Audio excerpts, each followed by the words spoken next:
നമ്മളിപ്പോൾ നിൽക്കുന്നത് ഒരു കുടുംബാരോഗ്യ കേന്ദ്രം എന്ന് പറഞ്ഞാൽ ഒരുപക്ഷെ വിശ്വസിക്കാൻ പറ്റില്ലായിരിക്കാം. കാരണം അത്രത്തോളം മാറ്റമാണ് ഇടത് ഭരണത്തിൽ കുടുംബാരോഗ്യ കേന്ദ്രത്തിൽ.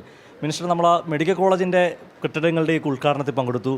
ജില്ലാ ആശുപത്രിയിലെ ഇപ്പം കുടുംബാരോഗ്യ കേന്ദ്രത്തിലേക്ക് എത്തുമ്പോൾ അവിടെയും വലിയ മാറ്റമാണല്ലേ?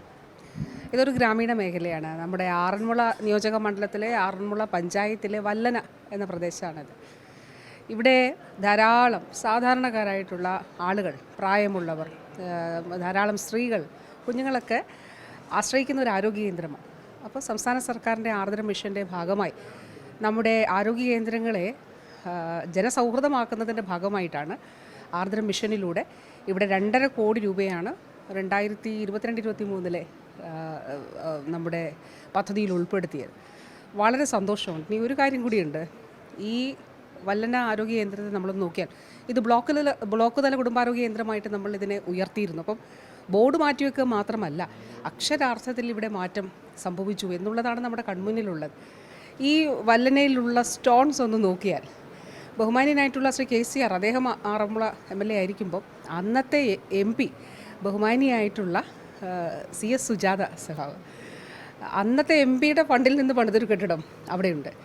പിന്നീട് ഇവിടെ ഒരു കെട്ടിടം പണി ഉണ്ടാകുന്നത് കഴിഞ്ഞ ടേമിൽ ആറന്മുളയിൽ ഇവിടെ ഇടതുപക്ഷ ജനാധിപത്യ മുന്നണി ജയിക്കുമ്പോഴാണ്. ബഹുമാനപ്പെട്ട അന്ന് MP-യുടെ ഫണ്ടിൽ നിന്ന് പണിത ബ്ലോക്കിൽ നിന്ന് അതിൻ്റെ മുകളിൽ മറ്റൊരു ബ്ലോക്ക് കൂടി നിർമ്മിച്ചു.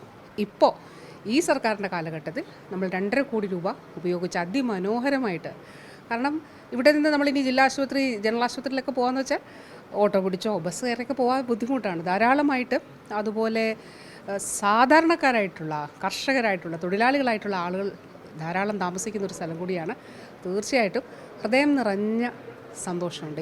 ഇതാണ് നമ്മുടെ കേരളത്തിൽ ആരോഗ്യ രംഗത്തുണ്ടായിരിക്കുന്ന മാറ്റവും മുന്നേറ്റവും. ഒരു കാര്യമുണ്ട്. ഇപ്പം ബ്ലോക്ക് പഞ്ചായത്ത് പ്രസിഡന്റ് നിൽപ്പുണ്ട്, ജില്ലാ പഞ്ചായത്ത് മെമ്പർ നിൽപ്പുണ്ട്, അല്ലെങ്കിൽ ഉപാധ്യക്ഷൻ നിൽപ്പുണ്ട്. ഇതൊരു സർക്കാരിൻ്റെ, ഒരു സ്റ്റേറ്റ് സർക്കാരിൻ്റെയും തദ്ദേശ സ്വയംഭരണ സ്ഥാപനങ്ങളുടെ ഏകോപനം ഒക്കെ തന്നെയല്ലേ ഇതിൻ്റെയൊക്കെ വിജയത്തിലേക്ക് നയിക്കുന്നത്? തീർച്ചയായിട്ടും അതെ, തീർച്ചയായിട്ടും. കാരണം തദ്ദേശ ബ്ലോക്ക് പഞ്ചായത്തും ജില്ലാ പഞ്ചായത്തും സർക്കാർ കൂടെ കൈകൾ കോർക്കുമ്പോഴാണ്. ഇപ്പോൾ നമ്മളത് ഫണ്ട് അനുവദിച്ചു, മറ്റ് കാര്യങ്ങൾ, ഇതിൻ്റെ അവലോകന യോഗങ്ങളൊക്കെ നമ്മൾ അവിടെ കൂടും, ജില്ലാതലത്തിൽ കൂടി. പക്ഷേ പ്രായോഗിക തലത്തിൽ ബ്ലോക്ക് പഞ്ചായത്തിന് നല്ല ഇടപെടൽ, അതിൻ്റെ ഭാഗമായിട്ട് ഇംപ്ലിമെൻറ്റേഷൻ ഓരോ ഘട്ടത്തിലും അതുണ്ടായിട്ടുണ്ട്. അത് ഈ നിർമ്മാണ പ്രവർത്തനത്തിൽ എല്ലാത്തിലും കാണാൻ കഴിയും. വളരെ മനോഹരമായിട്ടില്ലേ അതിൻ്റെ കയറി വരുന്ന ഇടം. നല്ല ആശുപത്രി, നല്ല ബെഡുകളൊക്കെ. നമ്മൾ സാധാരണ മുമ്പൊക്കെ സ്വകാര്യ ആശുപത്രി പോയാൽ ഇത്രയും ബെഡിലൊക്കെ ഉള്ളത്, ഇപ്പോൾ എല്ലാ ആശുപത്രിയിലും അടിപൊളി ആയി മാറുന്നു. പേര് മാറ്റുകയല്ല, അക്ഷരം. പിന്നെ വേറെ കാര്യം മാറ്റിവെക്കുക അല്ല ചെയ്യുന്നത്, അക്ഷരാർത്ഥത്തിൽ ആരോഗ്യ കേന്ദ്രങ്ങൾ മാറുന്നു എന്നുള്ളത്. എന്നാൽ ചില ആളുകളൊക്കെ ചില ഫോട്ടോകളൊക്കെ വെക്കണം നിർബന്ധമുണ്ട്. നമ്മുടെ ഇവിടെ അങ്ങനെ ഇല്ലല്ലോ. ഒന്നുമില്ല.